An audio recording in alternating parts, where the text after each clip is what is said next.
Buenísimo. Gracias a todos los que entraron puntuales.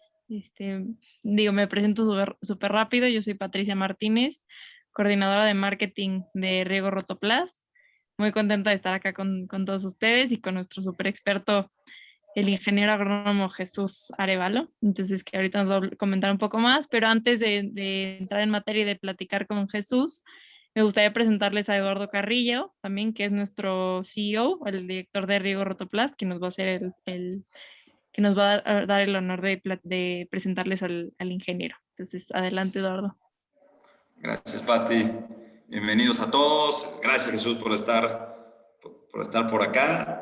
Ahorita les voy a dar unas palabras de Jesús. Les abro rapidísimo el contexto de la reunión. Vamos a hablar específicamente del fertirriego en el cultivo del tomate, donde Jesús es experto, ingeniero agrónomo, con más de seis años de experiencia en temas de invernadero de tomate, o sea que mucho va a estar enfocado hacia eso. Jesús pertenece desde hace algunos años a la empresa Intagri, que creo que muchos de ustedes lo deben de conocer, que son especialistas en proveer este tipo de información al segmento agrícola para irnos activando en el conocimiento de las tecnologías, de lo que se vive hoy en el mundo moderno de la agricultura, y creo que va a ser algo bien interesante.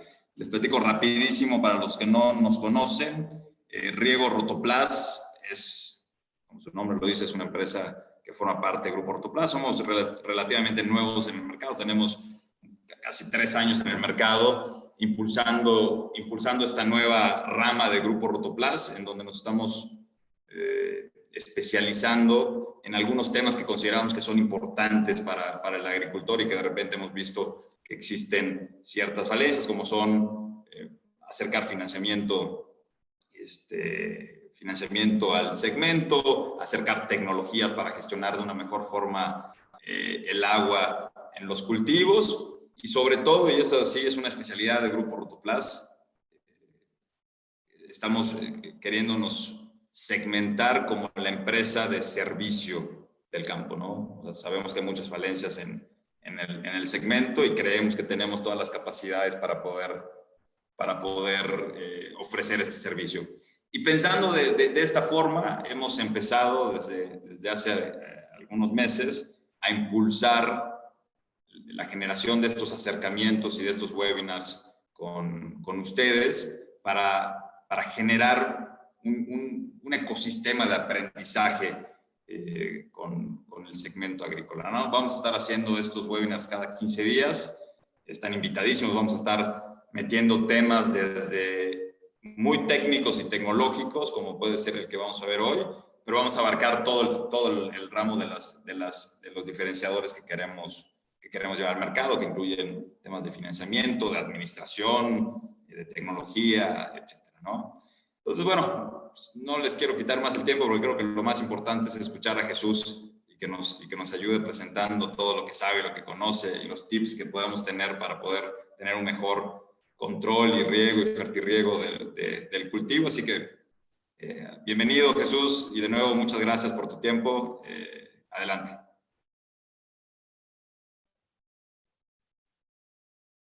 Estás en mute, Jesús. Creo que es la frase más utilizada en los últimos 2 años es: estás en mute. Perfecto. Estaba Adelante. Calibrando. Pues muchas gracias a la empresa Riego de Rotoplas. Gracias, Pati y Eduardo, por la invitación. Por ahí están mandando saludos desde Honduras. Osman, compañero también tuyo, Pati. Bienvenidos todos desde todas las partes donde nos estén escuchando. Y pues vamos a aprovechar el tiempo. Vamos a platicar una media hora, 40 minutos sobre este tema de fertirriego en tomate, que por supuesto es muy amplio, pero vamos a hablar algunos aspectos clave, algunos aspectos principales, esperando que les sean de utilidad a la gran mayoría de ustedes. Antes de hacer ya un plan de fertirriego, es muy conveniente que hagan un análisis de suelos para poder identificar algunos problemas que pueda haber. Hablaremos el día de hoy de dos de ellos muy comunes, problemas de sodicidad, aquí en México, sobre todo del centro hacia el norte, y también hablaremos brevemente de problemas de acidez, mucho más común en Honduras, en Ecuador y en otros países de Centro y Sudamérica donde nos escuchan. También aquí en la parte sur de México, en Michoacán, en algunas zonas. Saludos, Eduardo, Juan Jesús y todos los que nos están escribiendo, tanto del Facebook como aquí directamente en Zoom. Este es un ejemplo aleatorio de un análisis de suelos, donde viene una serie de parámetros, tanto físicos, y para conocer la estructura del suelo, su textura, qué tanta humedad puede retener, ¿sí? Aquí están indicadas la capacidad de campo. Luego vienen aquí otros parámetros más químicos, como el pH, que en el caso de suelos ácidos también se determina el pH buffer. Vamos a ver para qué, para determinar el requerimiento de cal, ¿sí? El requerimiento de carbonato de calcio para neutralizar esa acidez. Y por supuesto viene el contenido de cada uno de los elementos minerales que nutren a las plantas. El primer problema que les comenté es el problema de sodicidad. Dentro de los cationes debe haber algún balance en el cual el sodio esté por debajo del 5%. Si considerando todos los espacios que hay para los cationes en las arcillas, el sodio rebasa ese 5%, el suelo empieza a perder estructura, empieza a volverse más impermeable y con ello habrá menor aireación. En esta gráfica se muestra cómo a medida que el porcentaje de sodio intercambiable va creciendo, nos disminuye la conductividad hidráulica, que es la medida que nos ayuda a saber qué tan fácil se mueve el agua en el suelo. Se mide en centímetros por hora y vean cómo a partir de 7.5, desde 6 empieza a bajar bastante y llegando a un PSI de 10, o sea, un porcentaje de sodio intercambiable de 10, el agua prácticamente no se mueve. Entonces uno riega y aunque tenga un buen sistema de riego, aunque tenga buenos servicios para gestionar el agua, pues el agua en lugar de penetrar al suelo va a escurrir, ¿sí? Va a empezar a escurrir, se va a encharcar y no habrá buenas condiciones de crecimiento para las plantas.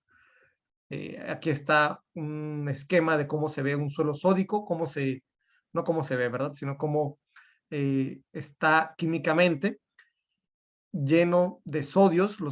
Los átomos, los cationes de sodio ocupan un gran porcentaje de los espacios intercambiables en las arcillas y usamos sulfato de calcio. También se puede usar azufre, que a través de sus reacciones, cuando hay presencia de carbonatos de calcio en el suelo, también nos produce yeso. O también se pueden usar tiosulfatos, ¿sí? Para corregir suelos sódicos.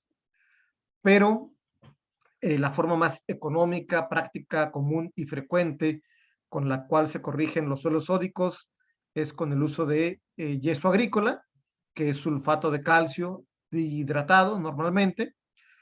Y el objetivo de aplicarlo es que el calcio reemplace al sodio, el sodio deje de estar afectando a los cultivos y el calcio pueda formar estructuras. El calcio, junto con la materia orgánica, es un cementante, va uniendo a las arcillas, formando estructuras que le dan porosidad y que el suelo puede tener buena aireación. Es muy importante que el suelo, aparte de retener agua, también tenga buena macroporosidad, o sea, poros grandes que faciliten la aireación y las raíces puedan hacer esta función tan importante que es la respiración, ¿sí? ¿Cuánto yeso aplicar? Pues entre más sodio tengan, mayor será la dosis de yeso. Hay que tener unos parámetros que vienen del análisis de suelos que son el PSI, que ya les hablé de él, es el porcentaje de sodio intercambiable. Si están, por ejemplo, en 10, lo quieren llevar a 5, al porcentaje de sodio intercambiable deseado, ¿sí? Se resta 0.1 menos 0.05, ¿sí? Son los porcentajes en decimal, se multiplica por la SIC, que es la capacidad de intercambio catiónico, que también el análisis nos da ese dato. Este es el factor, 8.7 por la profundidad y por la densidad aparente del suelo. Y así podemos obtener una dosis de 1, 2 o 3 toneladas de yeso agrícola por hectárea. En condiciones de mucha sodicidad puede obtenerse una dosis mayor. Yo recomiendo que en esos casos la fraccionen en 2 o 3 ciclos y que la dosis máxima sea hasta de 3 toneladas de yeso por hectárea. Otro problema, antes de entrar de lleno al fertirriego, es la acidez, muy frecuente en Colombia, en Ecuador, aquí en México, en Chiapas, en la meseta purépecha de Michoacán, en Veracruz, etcétera, en donde en estas condiciones de acidez no hay buena absorción de algunos elementos como hierro, manganeso, perdón, hay buena disponibilidad de hierro, manganeso, zinc, pero no hay buena absorción de calcio, ni de magnesio, ni de potasio. Al contrario, en los suelos sódicos que tienden a ser muy alcalinos, que tienen un pH alto, mayor de 8, hay mucha presencia de carbonatos y bicarbonatos que no dejan que se absorba adecuadamente algunos micronutrientes metálicos como el hierro y manganeso que les mencionaba.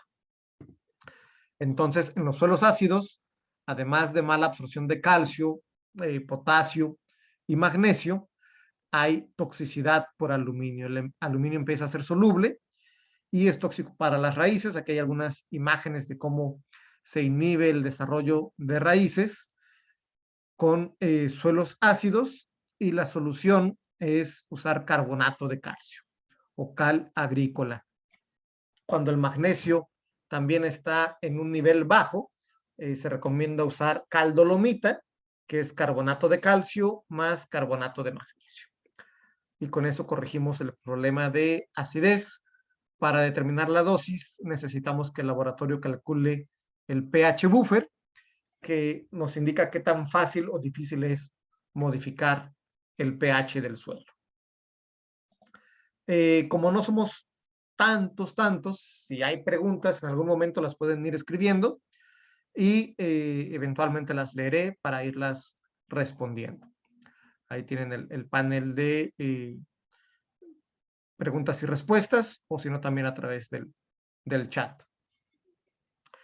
Bueno, después de que tenemos esa información sobre el suelo, también, obviamente, al hablar de fertirriego, ¿qué es el fertirriego? Es aplicar los nutrientes a través del agua de río, ¿sí? Obviamente tienen que ser fertilizantes solubles. Lo más común en tomate es riego por goteo, pero no es la única opción. Y pues es vital, es incluso más importante que el análisis de suelo, el análisis de agua. Cuando estamos hablando de fertirriego es muy importante tener el análisis de agua para poder calcular la cantidad de fertilizantes a estar inyectando. En cultivo, sobre todo en invernadero, aquí que nos escribían de Ecuador, que lo cultivan en invernadero, se usa el esquema de concentraciones. Se riega no tanto por los kilos por hectárea en el ciclo, sino por una concentración constante, porque la extracción de nutrientes es muy continua, son cultivos con mucho rendimiento, y pues hay que estar aplicando una concentración continua de nitratos, de fósforo, de potasio, para que esté disponible inmediatamente para la planta, que esté en la solución del suelo.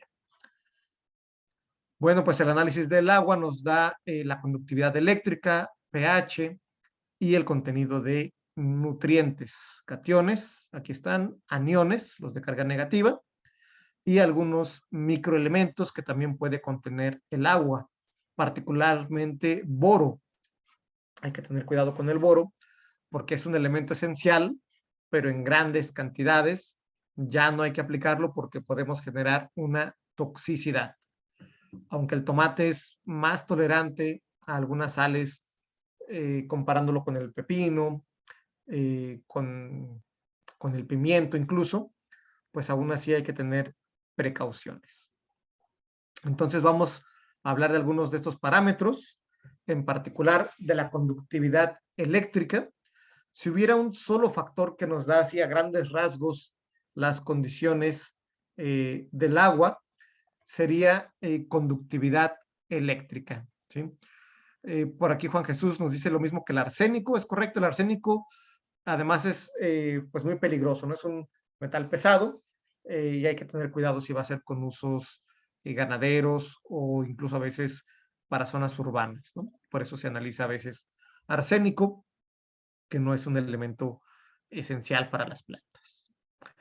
Puse aquí algunas imágenes de algunas películas eh, para llamar su atención y que veamos la importancia de las sales en el agua, ¿sí?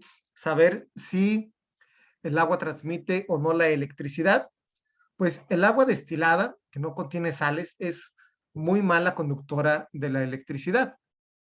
Pero bueno, aquí a la que le fue peor, yo creo que fue a Úrsula de la Sirenita, porque era agua de mar, muy buena transmisora de electricidad, muy alta en sales, con muy alta conductividad eléctrica, ¿sí? Pero igual, en todos los casos, pues era agua con sales, con electrolitos que permiten el flujo de la electricidad. El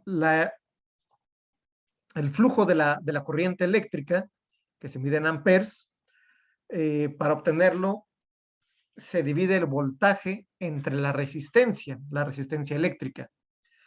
Y la resistencia eléctrica tiene este símbolo, esta letra omega es el símbolo de la resistencia, y se mide en ohms, que tiene pues muchos siglos, varios siglos de tener esta fórmula en el ambiente de la física.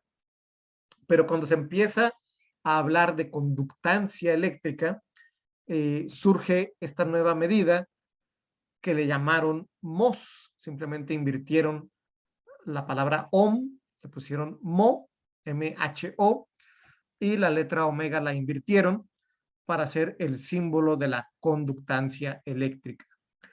Y al hablar de conductividad eléctrica, hablamos de MOS entre centímetros. Después, en honor al científico y empresario de apellido Siemens, lo volvieron en el Sistema Internacional de Unidades al Siemens como la unidad de la conductancia, y al dividirlo entre, entre distancia, pues obtenemos la conductividad eléctrica. Y entre mayor sea la conductividad eléctrica, quiere decir que hay más sales en ese fluido.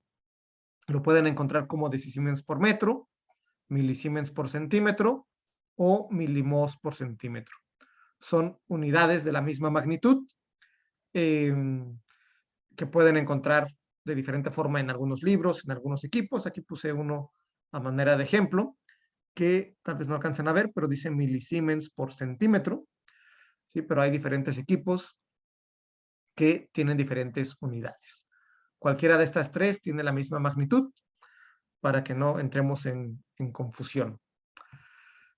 ¿Y por qué es importante conocer la conductividad eléctrica? Bueno, pues porque las sales van a impedir, van a limitar el crecimiento, el desarrollo de los cultivos. Ya les comentaba que el tomate es medianamente tolerante a las sales. Vean como un cultivo de fresa o de frutilla, si alguien nos escucha en el cono sur, pues es muy sensible a la conductividad eléctrica. A un nivel de 2 decisiemens por metro, ya no llegamos ni al 80%, y a una conductividad de 4, la fresa simplemente no prospera, ¿sí?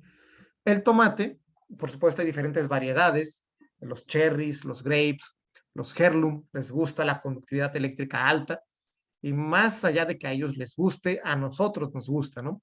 Al mercado, que demanda mucho sabor, muchos grados Brix, requerimos subir la conductividad eléctrica para obtener un mejor sabor en los tomates. el típico tomate RAF, R-A-F, que cuando lo generaron, lo liberaron los genetistas, el objetivo inicial era que fuera resistente a Fusarium, de ahí sus siglas, RAF, resistente a Fusarium. Lo que consiguieron estos genetistas no fue un tomate resistente a Fusarium, sino un tomate todo feo, ¿sí? Desde el punto de vista pues, estético, no es el tomate tradicional, beef o saladet, así liso, es como arriñonado, pero encontraron que tuvo un sabor muy superior o mucho más concentrado. Por supuesto, el gusto es diferente entre personas, entre comunidades, pero en general tuvo muy buena aceptación.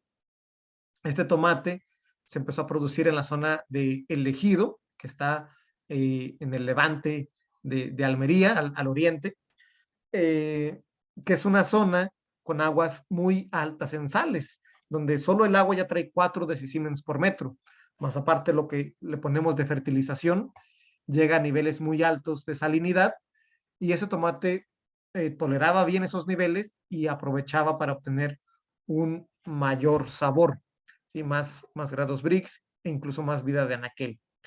Y ese tomate RAF, mucho antes de la pandemia, que ahora pues ya todo es en línea y hay muchas compras por internet, como hace unos 10 años ya se vendía tomate RAF por internet en España, ¿no? Que no era muy común comprar frutas o verduras, hortalizas por internet. Pero el tomate RAF sí tiene un valor mucho mayor que cualquier tomate, se usa para las botanas, las tapas que dicen allá. Entonces es un valor muy importante conocer la conductividad eléctrica, porque también me va disminuyendo el rendimiento.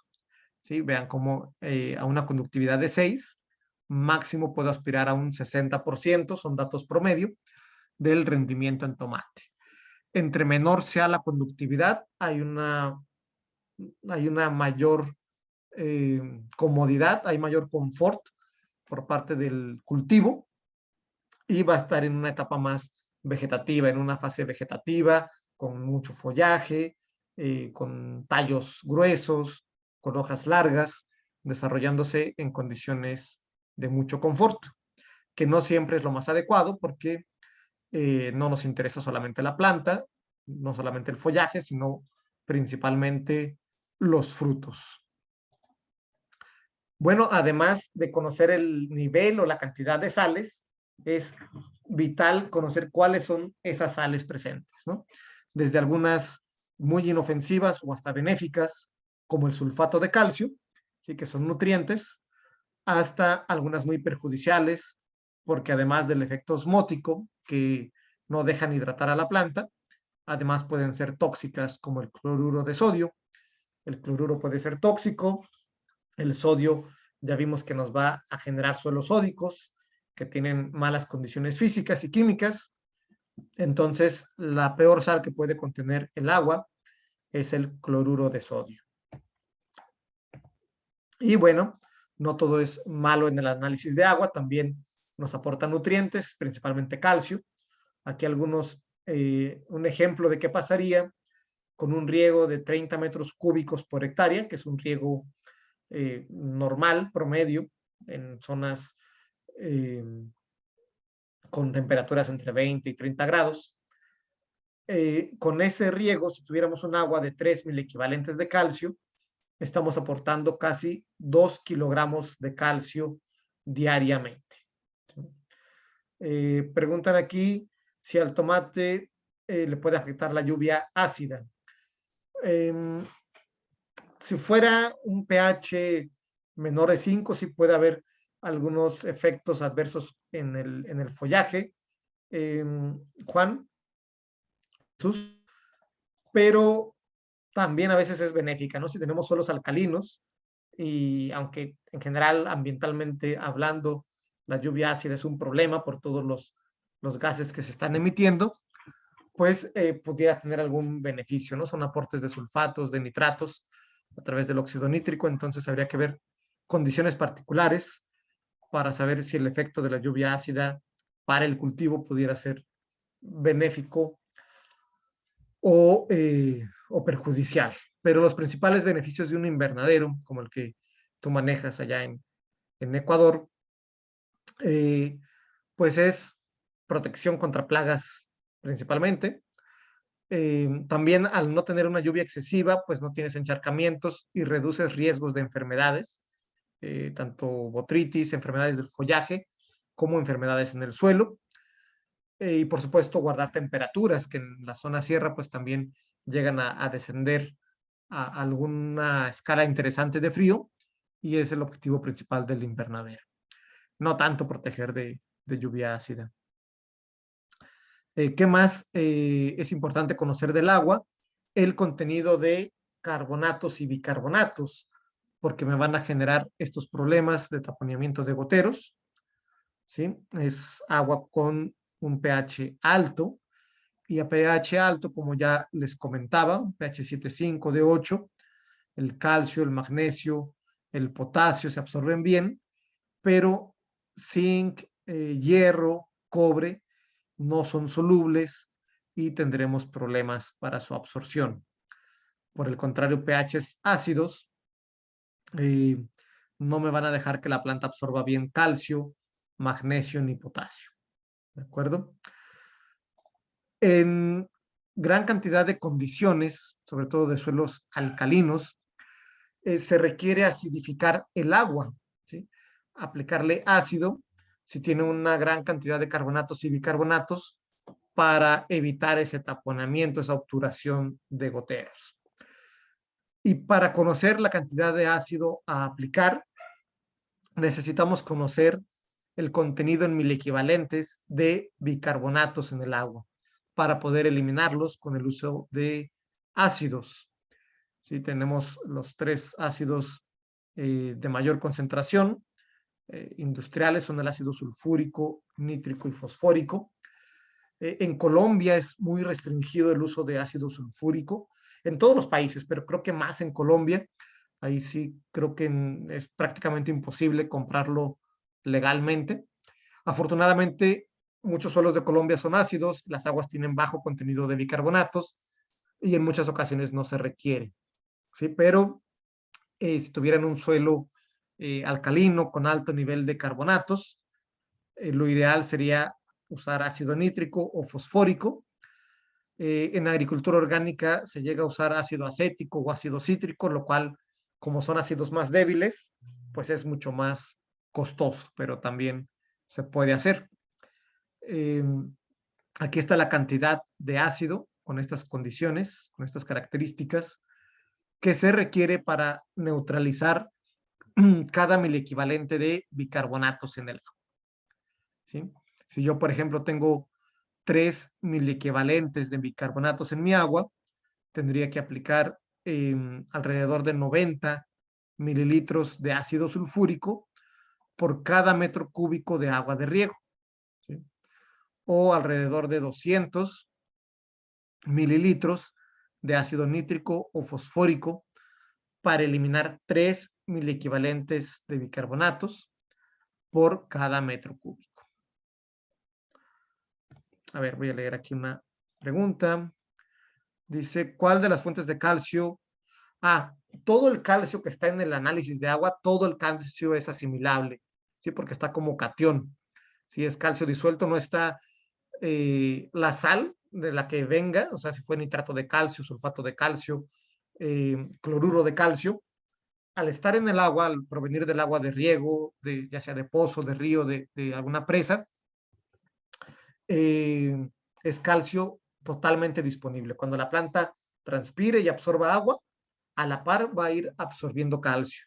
Entonces, Ramón Limón, todo el calcio que les mostré ahí son aportes, y es correcto, tienes que aportar menos calcio, como veremos a continuación.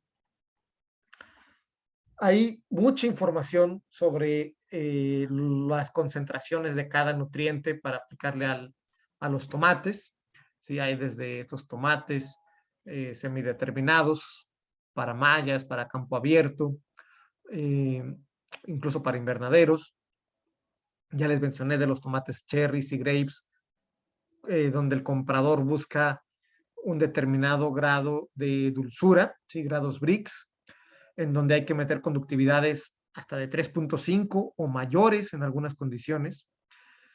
Y si el agua lo permite, pues nos podemos manejar en conductividades mucho más bajas, 1.1, 1.5, 2. Entonces son rangos muy variables, incluso en el mismo cultivo, en, en variedades hay que ir haciendo ajustes, hay que poner más nitratos, a lo mejor en etapas vegetativas, si hay condiciones de estrés. Si queremos mayor vida de anaquel, hay que meter más potasio, más calcio. Entonces tenemos que hacer ajustes. Lo que aquí les pongo no es una receta escrita en piedra, sino unos rangos generales de la concentración de nutrientes que debemos aplicar.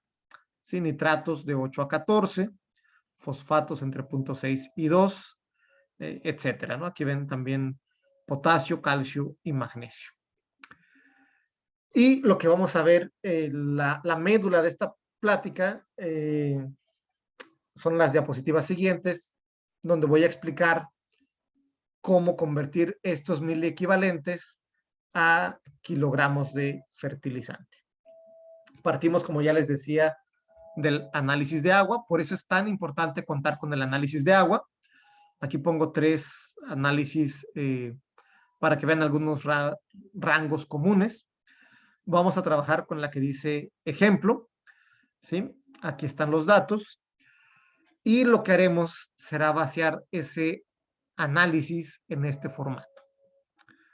Como punto número 1, yo defino mi solución nutritiva. Si la voy a escribir en esta primera fila, voy a tomar dentro de los rangos que les describí como rangos promedio, voy a tomar algunos valores. En este caso yo quiero aplicar 12 miliequivalentes de nitratos, 1.5 de fosfatos, 9 de calcio, 4 de magnesio, etcétera. Vean cómo los bicarbonatos los dejé en 1. Recomiendo siempre dejarlos en 1 o en 0.5. No eliminarlos, no dejar 0 bicarbonatos, porque tendría un pH muy bajo. Se me puede ir a pH 4 y puedo quemar raíces. Además de que impediría absorción de calcio y magnesio, como ya comenté. Y si mi agua tiene 3 o 4 miliequivalentes de bicarbonatos y no los elimino, va a ser un pH muy alto en el cual no habrá buena absorción de algunos micronutrientes. El paso número 2 es vaciar el análisis de agua, ¿sí? En esta otra fila. Y aquí viene lo que comentaba el participante Ramón Limón, que nos dice si lo que tiene el agua ya no se debe de aportar, si ya se reduce de la fertilización. Si yo quería aportar 9 miliequivalentes de calcio y mi agua ya tiene 2.1, el tercer paso de este método es hacer la resta. 9 menos 2.1 me da 6.9. Hice lo mismo con el magnesio, con los nitratos, que las aguas normalmente no contienen nitratos ni fosfatos, ¿sí? Salvo que sean aguas contaminadas.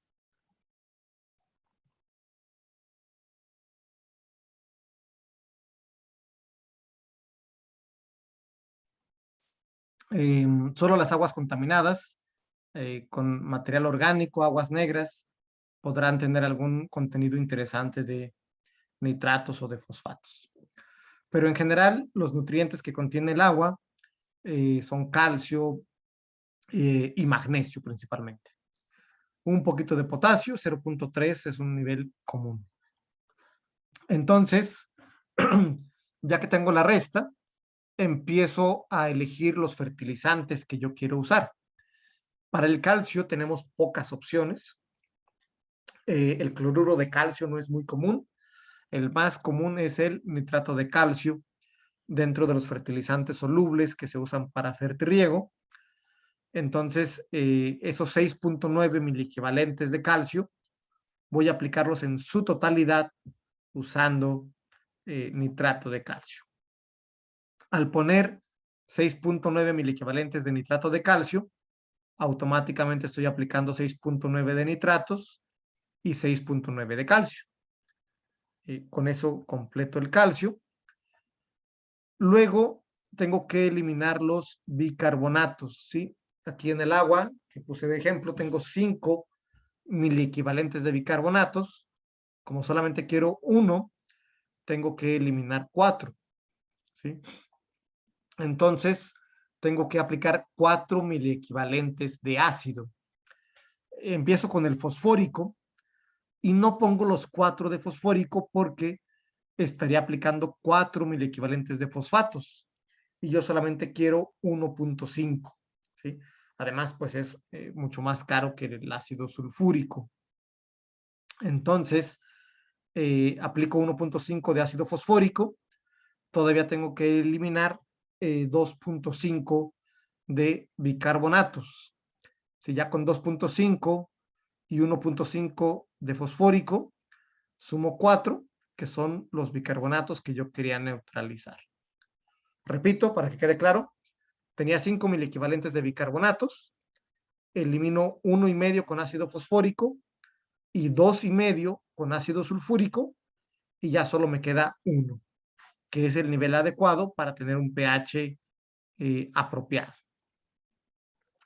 Me preguntan si cuando digo N me refiero a nitratos. Sí, también el nitrógeno se absorbe como nitratos y como amonio.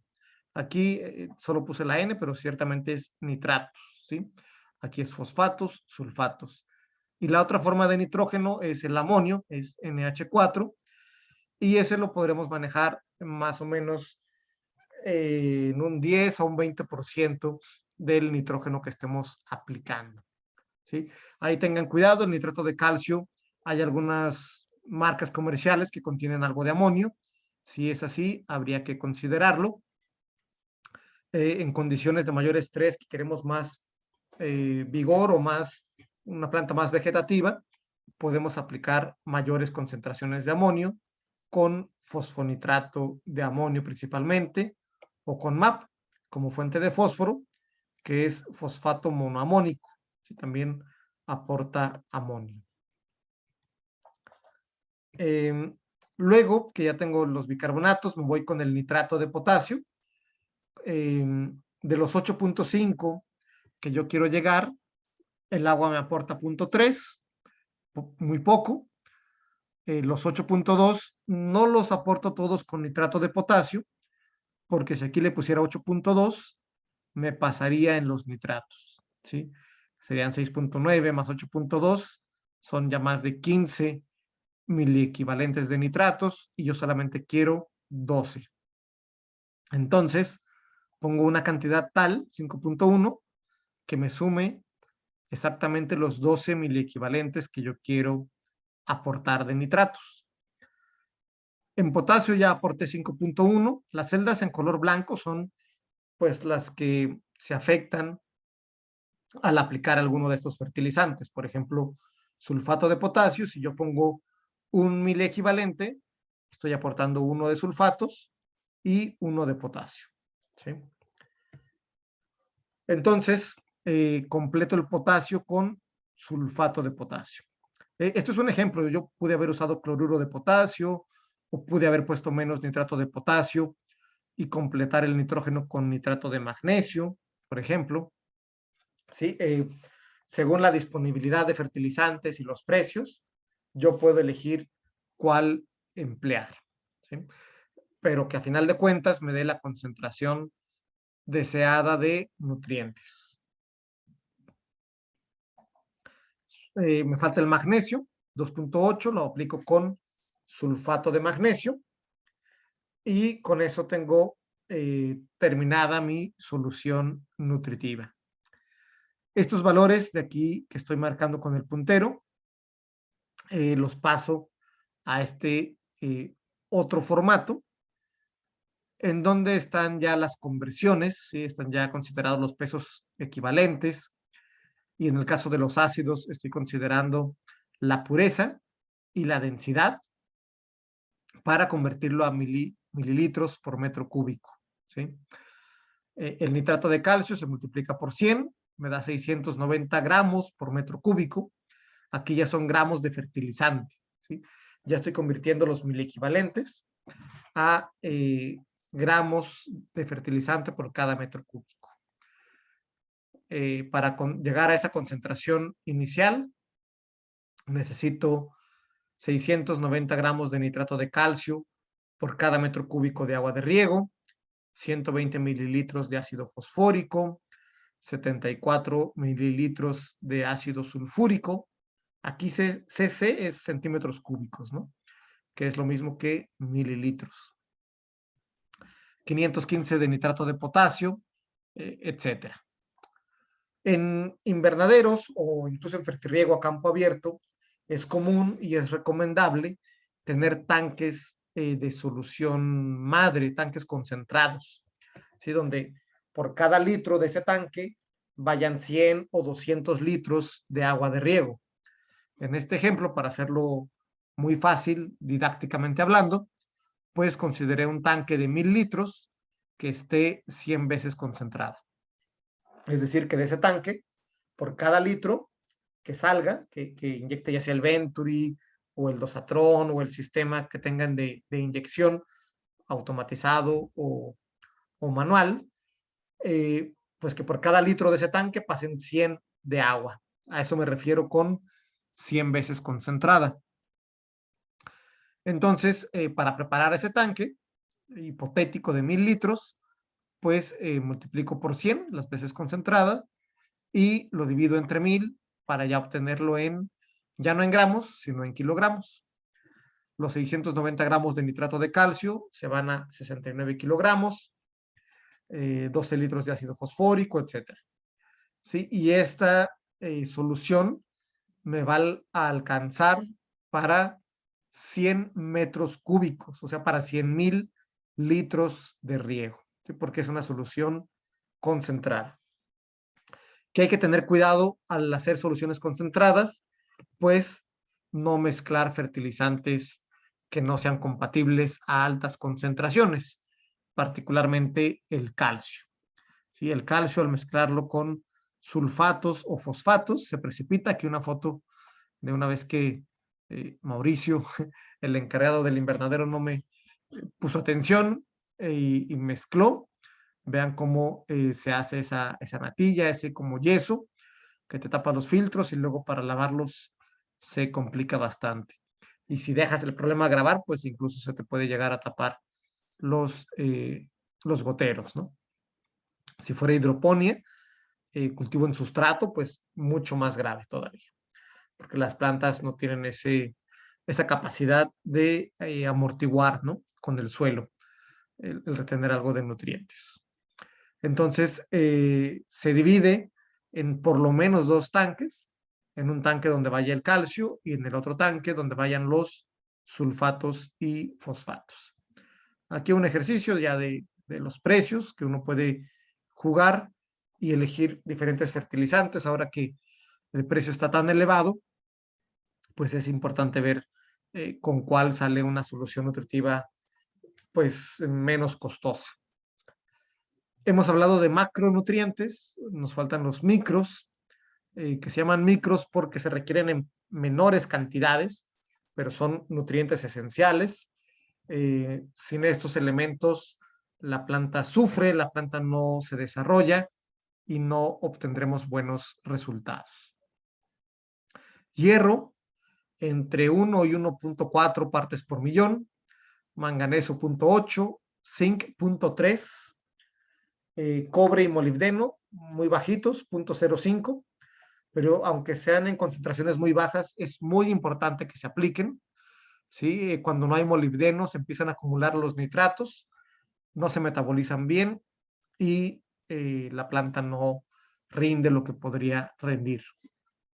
Y el boro, que tiene muchas funciones en la pared celular, en activación de enzimas, y una de las más conocidas, pues la germinación del tubo polínico.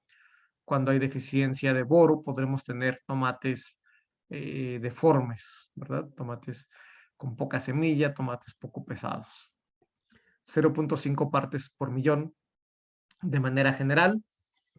Una forma muy práctica de aplicar los micronutrientes es con un complejo ya de quelatos, donde vienen hierro, manganeso, cobre, zinc, molibdeno y boro. Vienen todos ellos en un mismo producto.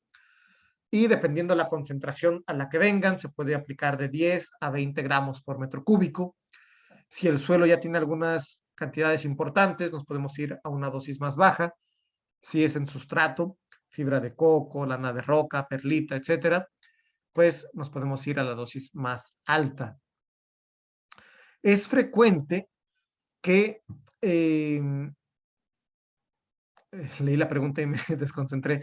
Es frecuente, ya me acordé, es frecuente que los productos fertilizantes con estos micronutrientes vengan bajos en boro y a veces también en zinc. Muchas veces lo hacen porque el boro puede llegar a causar toxicidad. Cuando el suelo tiene boro, el agua tiene boro y todavía fertilizamos con boro, podemos causar toxicidad. Entonces, lean la etiqueta, hagan los cálculos y si el nivel de boro es bajo, aparte del mix de nutrientes, apliquen, no sé, algún ácido bórico, algún bórax, algún otro producto con boro para completar la fertilización con micronutrientes. Y ahora sí la pregunta que está aquí en el chat dice, si cuando hay suficiente contenido de hierro y manganeso en el agua, podemos omitir su aplicación vía riego, es correcto. Si su agua ya tiene altas concentraciones de hierro o de manganeso, pueden omitir su aplicación. Hay mix de nutrientes que ya no traen hierro, y si por ejemplo tienen mucho boro, pues pueden buscar aplicarlos por separado, ¿sí? Buscar un sulfato de hierro o un hierro quelatado, EDTA o EDDHA, un sulfato de manganeso, un molibdato de sodio o molibdato de amonio para aplicar molibdeno, y los pueden buscar por separado, ¿sí? Es una buena estrategia que incluso sale más económica, aunque hay que estar buscando cada fertilizante. Esta curva de abastecimiento nutrimental la pongo por el caso del boro, ¿sí? En particular, porque esta línea horizontal en donde hay un consumo de lujo de nutrientes es muy corta. Y si llegamos al rango adecuado y nos pasamos de aplicación de boro o de cobre, sobre todo cuando lo hacemos, por ejemplo, vía foliar o junto con aminoácidos, podemos llegar fácilmente a una toxicidad por cobre, ¿sí? No estamos en una situación en la que podamos hacer consumos de lujo, no tiene ningún sentido. Es fuente de contaminación ambiental, estamos desperdiciando dinero, bastante dinero con el precio de los fertilizantes. Entonces, para llegar a este rango adecuado, en donde no tengamos síntomas visibles de deficiencia, ni tampoco hambre oculta que identificamos con los análisis foliares, pues hay que hacer también un monitoreo nutrimental, ¿sí? Para ajustar el plan de fertirriego. Y con eso, pues, voy prácticamente en la parte final de la presentación. Aquí estamos usando una sonda de succión, un chupatubos, en un cultivo de tomate, precisamente bajo invernadero. Esto es en una zona en México, ¿sí? En un municipio que se llama Chignahuapan, en la zona norte de Puebla. Y aquí lo que estamos analizando, lo que vamos a analizar es el contenido de nutrientes en la solución del suelo, los que están inmediatamente disponibles para la planta. Y con este chupatubos o lisímetro, después con equipos portátiles, podemos medir principalmente conductividad eléctrica, pH, nitratos, potasio, calcio, ¿sí? Para saber si están en el suelo. Otra forma de monitoreo nutrimental es el análisis foliar. Para el caso de tomate podemos hacer 1 o hasta 3 análisis foliares en el ciclo, con lo cual ya es un análisis más completo que se manda al laboratorio, secan la planta, nos dan con base en peso seco el porcentaje de cada uno de los nutrientes. Acuérdense que el 90% de la planta es carbono, hidrógeno y oxígeno, pero el resto pues son estos minerales, ¿sí? Nitrógeno en este caso tiene 4.3%. Aquí vemos que no hay ninguno deficiente, si es un cultivo bien nutrido. Aquí nos podemos dar cuenta si hay zinc deficiente o hierro o boro o alguno de los nutrientes no se está abasteciendo, no se está absorbiendo de manera ideal. Y aparte del análisis foliar de laboratorio, una tercera estrategia de monitoreo nutrimental es el análisis de savia o análisis del extracto celular de peciolo. Se corta la hoja más recientemente madura, se le quitan los foliolos y a la nervadura central se le hace presión. Esta es una prensa adaptada aquí con un cilindro de Nylamid, con un disco que aquí pueden ver, y obtenemos este juguito, este jugo celular, que nos va a permitir analizarlo con medidores nuevamente portátiles, los mismos que usamos para el chupatubos. Los podemos usar y buscar que, por ejemplo, en cosecha tenga más de 6,000 partes por millón de potasio, más de 1,100 de nitratos, algunos rangos que podemos ir generando para diferentes variedades, para diferentes condiciones ambientales, y podamos ajustar la fertirrigación. Si yo traía, por ejemplo, 9,000 equivalentes de nitratos y veo que es algo bajo en mi análisis, puedo subir a 10, a 11, y cada semana o cada 15 días ir midiendo para ajustar y tener una mejor fertirrigación. Con esto concluyo, les agradezco mucho su atención y voy aquí a leer otra pregunta. Dice, ¿qué tan confiables son los resultados de los kits rápidos para medir extracto de peciolo? Si te refieres a estos que acabo de mostrar, Ramón, son muy confiables. Los hemos comparado con laboratorio. Hay incluso publicaciones científicas de algunos conocidos en revistas pues de prestigio, en donde se compara en particular estos equipos de la marca Oriva. Me voy a regresar. Estos de aquí han dado muy buena correlación con el laboratorio. Entonces son muy, muy confiables, muy precisos, muy prácticos. No todos los equipos han salido así. Hay otros equipos de otras marcas que no han dado tan buenos resultados, ¿no? Entonces busquen en los artículos que haya sido bien validado y calibrado. Pati, quedó atento por si hay alguna duda o comentario. Creo que de este lado son todas las preguntas.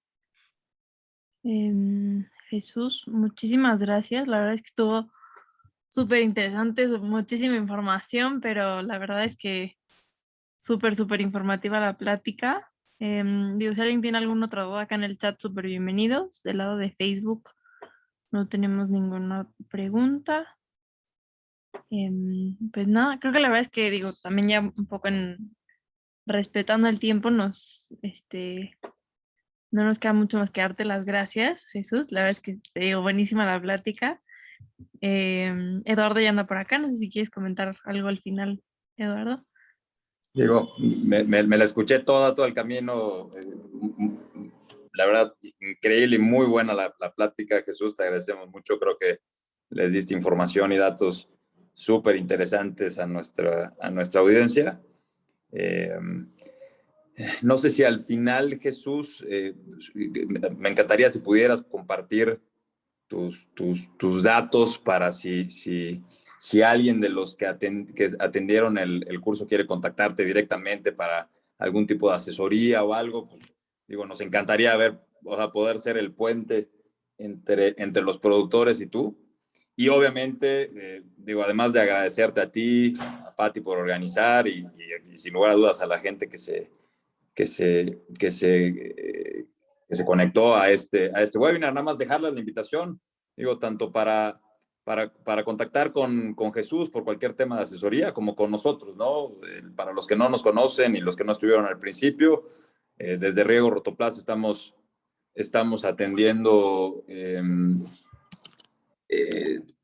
todo tipo de instalación de sistemas de riego presurizado principalmente enfocados hacia cultivos de alto valor económico, y estamos incluyendo financiamiento, tecnología y servicio postventa como parte de nuestros diferenciadores, así que encantados de la vida de atenderlos para cualquier necesidad.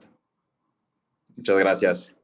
Muchas gracias, Eduardo, pues ahí está la invitación a que conozcan más sobre pues esta tecnología novedosa, ¿no? De riego que está acá en México, riego con doble G, para que lo busquen así en internet, riego del grupo Rotoplas. Y pues mis datos, gracias Eduardo por la oportunidad, ahí está mi correo electrónico. Sé que me fui muy rápido en algunas cosas, sin mucho detalle. Hay mucho por compartir, entonces igual se pueden acercar a Intagri o a un servidor para profundizar en diferentes temas relacionados. Y Patti, pues gracias por la confianza y la invitación.